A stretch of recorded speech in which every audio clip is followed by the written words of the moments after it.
Assalamualaikum warahmatullahi wabarakatuh, Sobat Cerita Komandan. Pernahkah Anda merasa hidup ini penuh dengan ketidakberuntungan?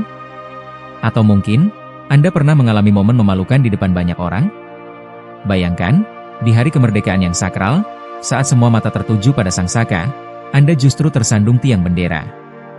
Memalukan? Tentu. Tapi tahukah Anda, momen inilah yang menjadi titik balik kehidupan seorang pemuda biasa menjadi seorang miliarder yang menginspirasi. Kisah ini bukan sekadar tentang kecerobohan, tapi tentang bangkit dari kegagalan, melihat peluang di balik musibah, dan mengubah rasa malu menjadi kesuksesan yang luar biasa.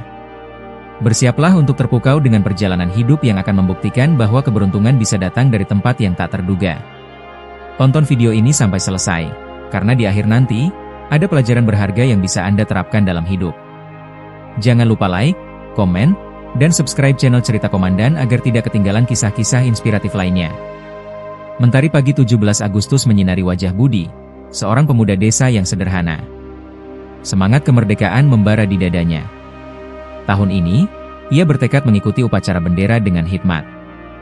Budi, bukan siapa-siapa. Hanya seorang anak petani yang gigih, namun hatinya penuh mimpi. Merdeka!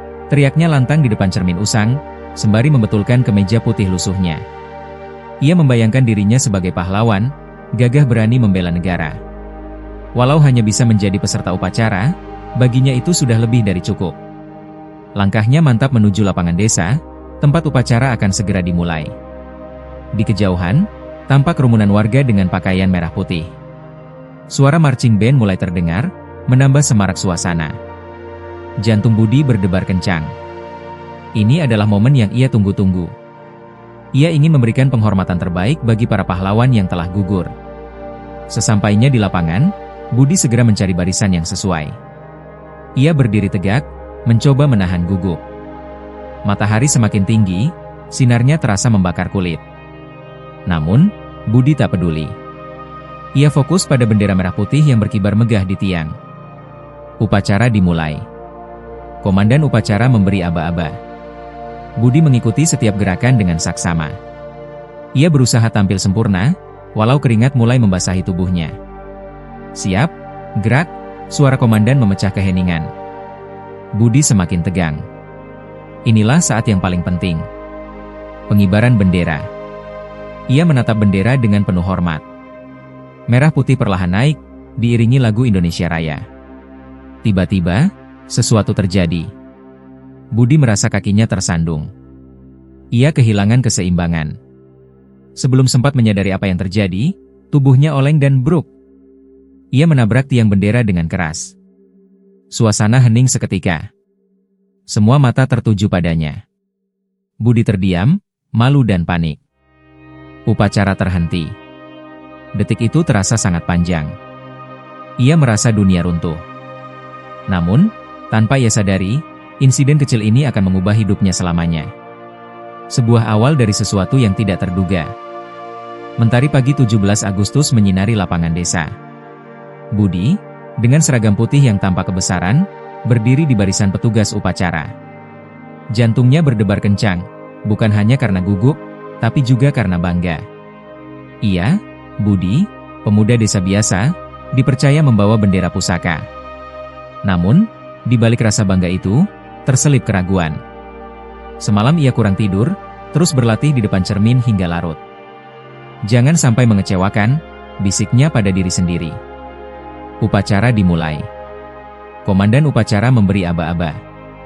Budi dan dua rekannya melangkah maju, menerima bendera dari inspektur upacara. Langkah mereka mantap, sorot mata penuh tekad. Musik mengalun, syahdu mengiringi. Tiba-tiba, malapetaka terjadi. Sebuah akar pohon, tersembunyi di balik rumput, menjegal langkah Budi. Ia tersandung. Bendera merah putih terlepas dari genggamannya, melayang di udara, sebelum jatuh mencium tanah. Suasana hening seketika. Wajah Budi memucat pasi. Rasa malu dan bersalah menghantamnya bagai gelombang tsunami. Ia menunduk dalam, tak berani menatap mata orang-orang yang hadir. Bisik-bisik mulai terdengar. Beberapa tatapan mencemooh, sebagian iba, namun mayoritas terkejut dan kecewa. Komandan upacara membeku, tak percaya dengan apa yang baru saja terjadi. "Budi," bentaknya dalam hati. Inilah mimpi buruknya. Momen yang akan menghantuinya seumur hidup. Budi mencoba meraih bendera, namun kakinya terasa lemas. Ia merasa seluruh dunia menertawakannya. "Maaf." Lirihnya nyaris tak terdengar. Air mata mulai menggenang di pelupuk mata. Ia gagal. Ia mengecewakan semua orang. Upacara terhenti. Keheningan yang mencekam menyelimuti lapangan. Budi berdiri mematung, di tengah lapangan yang luas, seorang diri menanggung malu dan bersalah yang teramat dalam.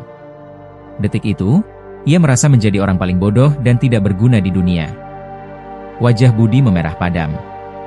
Sorot mata ratusan pasang mata serasa menghujam jantungnya. Gelak tawa pecah, menggema di seluruh lapangan upacara.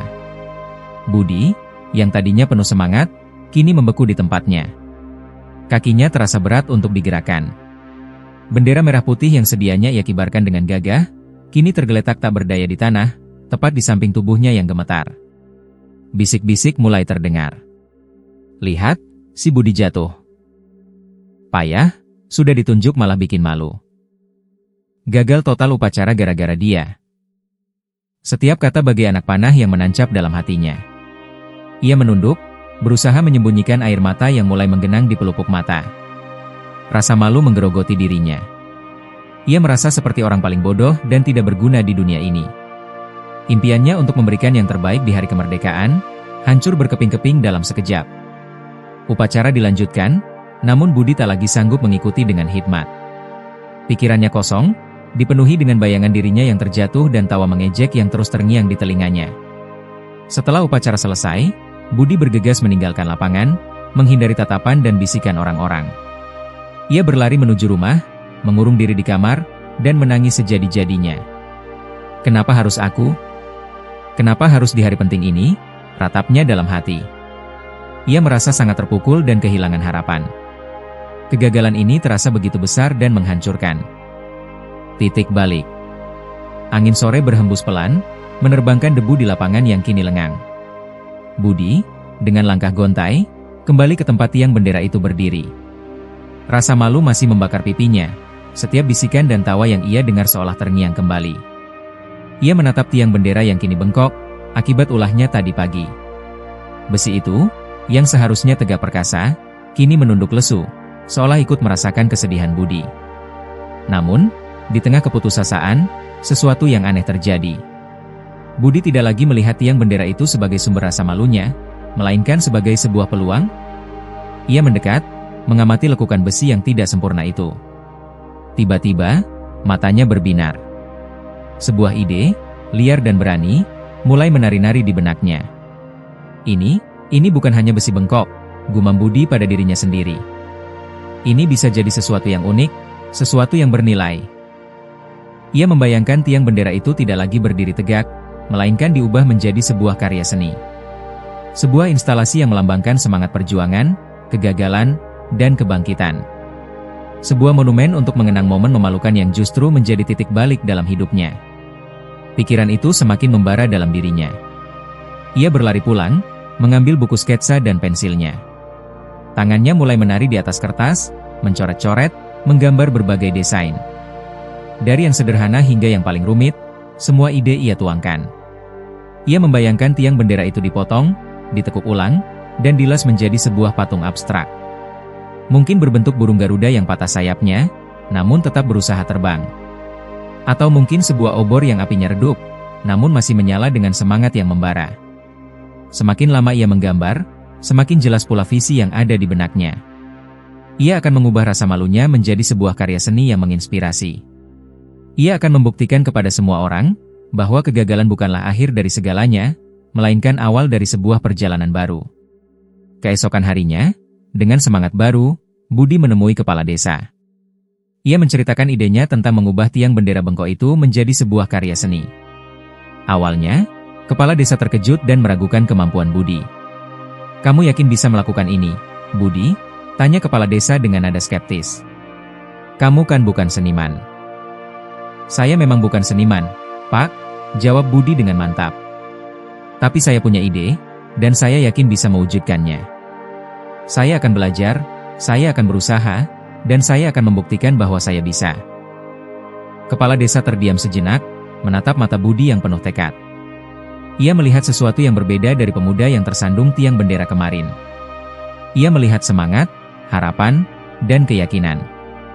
Baiklah, Budi, kata kepala desa akhirnya. Saya akan berikan kamu kesempatan. Tapi ingat, jangan sia-siakan kepercayaan yang sudah saya berikan. Budi tersenyum lebar. Terima kasih, Pak. Saya janji tidak akan mengecewakan Bapak. Pengembangan ide. Malam itu, Budi tak bisa memejamkan mata. Bayangan tiang bendera bengkok terus menghantuinya. Namun, kali ini bukan bayangan rasa malu, melainkan sebuah ide. Sebuah ide gila yang berpotensi mengubah hidupnya. Dibayangkannya miniatur tiang bendera, lengkap dengan bengkoknya yang ikonik, menjadi sebuah souvenir. Ini bisa jadi sesuatu yang unik, gumamnya pada diri sendiri. Keesokan harinya, dengan tekad membara, Budi mulai mewujudkan idenya. Ia mengumpulkan sisa-sisa bambu di sekitar rumahnya.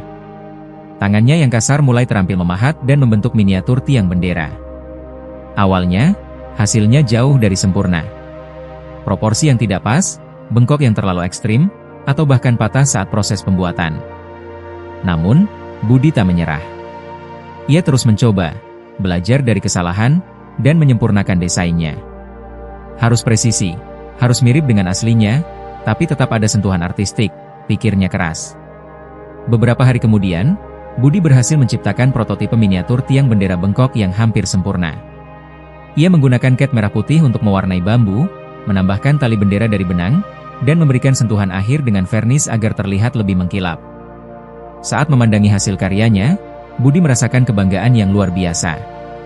Ini bukan hanya souvenir, tapi juga simbol kebangkitan, ujarnya dengan senyum lebar. Ia lalu mulai berpikir tentang produksi massal.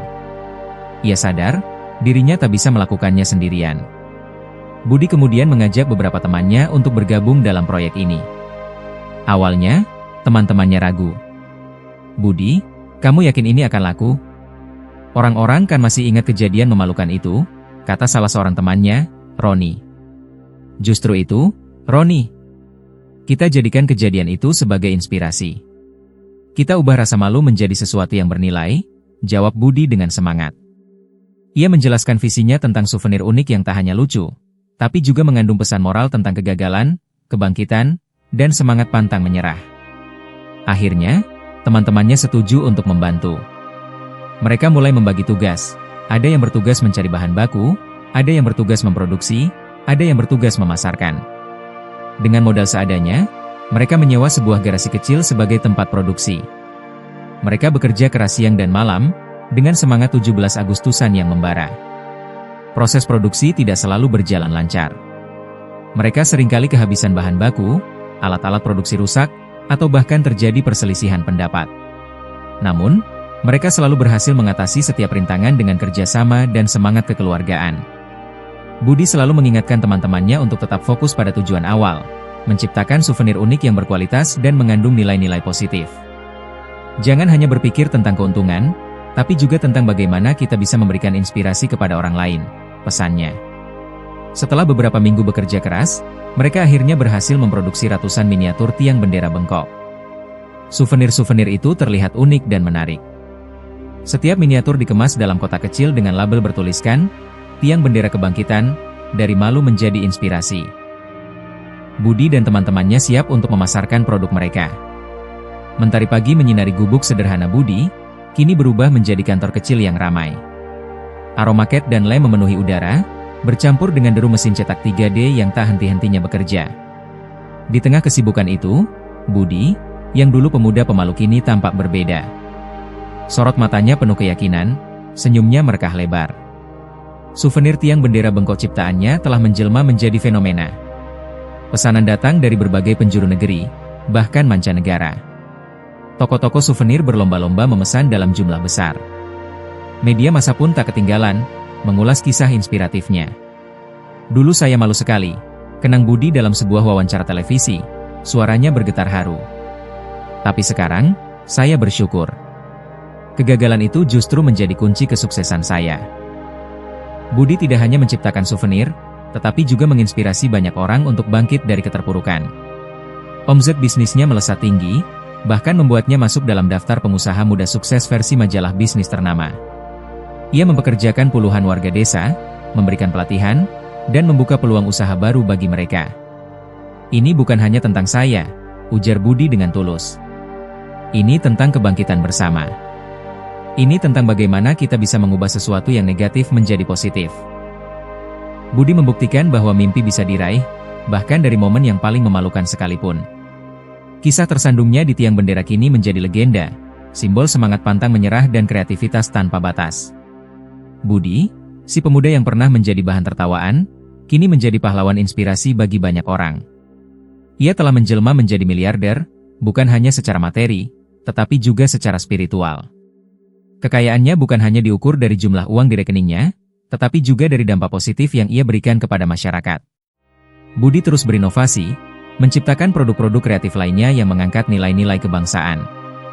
Ia mendirikan yayasan sosial, membantu anak-anak yatim dan piatu, serta mendukung pendidikan di daerah terpencil. Kemerdekaan bukan hanya tentang terbebas dari penjajahan, kata Budi dalam sebuah pidato di hadapan ribuan orang. Kemerdekaan adalah tentang bagaimana kita bisa memberikan manfaat bagi orang lain, bagaimana kita bisa menciptakan perubahan positif di sekitar kita. Budi, sang miliarder dari tiang bendera bengkok, telah membuktikan bahwa semangat 17 Agustusan bukan hanya sekadar upacara seremonial, tetapi juga semangat untuk berjuang, berkarya, dan memberikan yang terbaik bagi bangsa dan negara. Gemuruh tepuk tangan membahana di ballroom mewah itu. Budi, yang dulu hanya seorang pemuda desa biasa, kini berdiri di podium, sorot lampu menyorot wajahnya. Ia menggenggam mikrofon erat, jantungnya berdebar kencang, bukan karena malu, tapi karena haru. Di hadapannya, ratusan pasang mata menatap penuh kekaguman. Budi telah menjadi miliarder. Bisnis souvenir miniatur tiang bendera bengkoknya, Bendera Semangat, telah meroket, melampaui semua ekspektasi. Omsetnya kini menembus angka puluhan miliar rupiah. Namun, kekayaan materi bukanlah puncak kebahagiaan Budi. Yang lebih membahagiakannya adalah dampak positif yang ia berikan pada orang lain. Kisahnya, kisah tentang pemuda yang bangkit dari keterpurukan akibat tersandung tiang bendera, telah menginspirasi ribuan orang. Surat kabar, televisi, dan media sosial dipenuhi dengan cerita tentang Budi, sang miliarder bendera. Banyak orang yang dulunya putus asa, kini kembali bersemangat mengejar impian mereka setelah mendengar kisah Budi. Para pengusaha muda menjadikannya sebagai panutan, belajar tentang inovasi, ketekunan, dan kemampuan melihat peluang di balik musibah. Dulu, saya merasa hidup saya hancur setelah insiden itu, Budi memulai pidatonya dengan suara bergetar. Saya malu, saya merasa bodoh. Tapi, kemudian saya sadar, setiap kegagalan adalah pelajaran berharga. Tiang bendera bengkok itu mengajarkan saya untuk berpikir di luar kotak, untuk melihat sesuatu dari sudut pandang yang berbeda. Ia melanjutkan, jangan pernah menyerah pada mimpi kalian. Jangan biarkan rasa takut menghalangi langkah kalian. Kegagalan bukanlah akhir dari segalanya, tapi awal dari sesuatu yang baru. Bangkitlah, berjuanglah, dan jadilah inspirasi bagi orang lain. Air mata haru membasahi pipi beberapa hadirin. Tepuk tangan kembali bergemuruh, lebih keras dari sebelumnya. Budi, dengan rendah hati, membungkuk sebagai tanda terima kasih. Ia bukan hanya seorang miliarder, tapi juga seorang motivator sukses. Kisah Budi menjadi legenda di kampung halamannya. Tiang bendera yang dulu menjadi sumber rasa malu, kini berdiri tegak sebagai monumen keberanian dan inspirasi. Setiap tanggal 17 Agustus, orang-orang berbondong-bondong datang ke sana, bukan untuk menertawakan Budi, tapi untuk mengambil pelajaran berharga dari kisahnya. Budi mendirikan yayasan sosial dengan sebagian dari kekayaannya. Yayasan tersebut memberikan bantuan pendidikan, pelatihan keterampilan, dan modal usaha bagi para pemuda yang kurang mampu. Ia ingin memberikan kesempatan kepada mereka untuk meraih mimpi-mimpi mereka, sama seperti yang telah ia lakukan. Suatu hari, seorang pemuda menghampiri Budi setelah acara motivasi. Pemuda itu berkata dengan mata berbinar, "Pak Budi, kisah Bapak telah mengubah hidup saya. Dulu saya merasa tidak punya harapan, tapi sekarang saya yakin bisa meraih kesuksesan." "Terima kasih, Pak." Budi tersenyum dan menepuk pundak pemuda itu. "Jangan pernah meragukan dirimu sendiri. Kamu punya potensi yang luar biasa. Teruslah belajar, teruslah berusaha, dan jangan pernah menyerah. Kisah Budi adalah bukti bahwa kesuksesan bisa datang dari mana saja, bahkan dari momen yang paling memalukan sekalipun. Yang terpenting adalah bagaimana kita merespon kegagalan, bagaimana kita belajar dari kesalahan, dan bagaimana kita bangkit kembali dengan semangat yang lebih membara. Budi, sang miliarder bendera, telah memberikan inspirasi bagi jutaan orang untuk meraih mimpi-mimpi mereka, dan kisahnya akan terus dikenang sepanjang masa. Ia membuktikan bahwa semangat 17 Agustusan, semangat kemerdekaan, bisa membawa seseorang menuju kesuksesan yang gemilang. Itulah tadi kisah inspiratif tentang bagaimana sebuah insiden memalukan bisa menjadi awal dari kesuksesan yang luar biasa. Semoga kisah ini bisa memotivasi Anda untuk tidak mudah menyerah dan selalu melihat peluang di setiap tantangan. Jangan lupa untuk memberikan komentar tentang pelajaran apa yang Anda dapatkan dari video ini. Bagikan juga video ini ke teman-teman Anda agar mereka juga bisa terinspirasi. Dan tentunya, jangan lupa untuk subscribe channel Cerita Komandan dan nyalakan lonceng notifikasinya agar tidak ketinggalan video-video inspiratif lainnya. Sampai jumpa di video selanjutnya.